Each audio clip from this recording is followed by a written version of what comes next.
Gujarat police દ્વારા લોકો સાથેનો સંવાદ કેળવાય અને જનસંપર્ક વધે તે હેતુથી ડીજીપી વિકાસ સહાય દ્વારા કચ્છના ભુજ શહેરની મુલાકાત લેવામાં આવી, જે દરમિયાન તેઓ ફરિયાદ નિવારણ માટે અનેક અરજદારોને મળ્યા.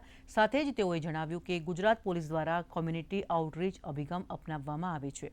વધુમાં તેમણે કહ્યું કે પોલીસ અધિકારીઓ દર 2 મહિને ઓછામાં ઓછા એક વખત સ્થાનિક આગેવાન અને રહેવાસીઓને મળશે. ડીજીપી વિકાસ સહાયે બોર્ડર રેન્જના તમામ ઉચ્ચ અધિકારીઓ સાથે પણ સમીક્ષા બેઠક યોજી અને નોટ રીડિંગ કર્યું. બોર્ડર રેન્જના જે અરજદારોને કોઈ પણ રજૂઆત કરવાની હોય તો એ લોકોને અગાઉથી આપણે જાણ કરી હતી.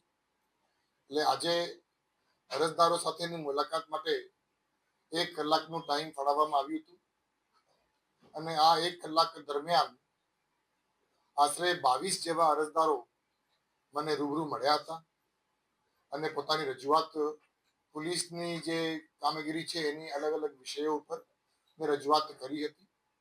તમામ રજૂઆતો મેં સાંભળી છે, તમામની અરજીઓ પણ સ્વીકારવામાં આવી છે અને આ તમામ રજૂઆતો અને અરજીઓના જે કંઈ વિષયો છે એ વિષયો ઉપર ટૂંક સમયમાં કાયદેસરની ન્યાયિક કાર્યવાહી તાત્કાલિક થાય તેના માટે જરૂરી કાર્યવાહી મારી ઓફિસ તરફથી કરવામાં આવશે.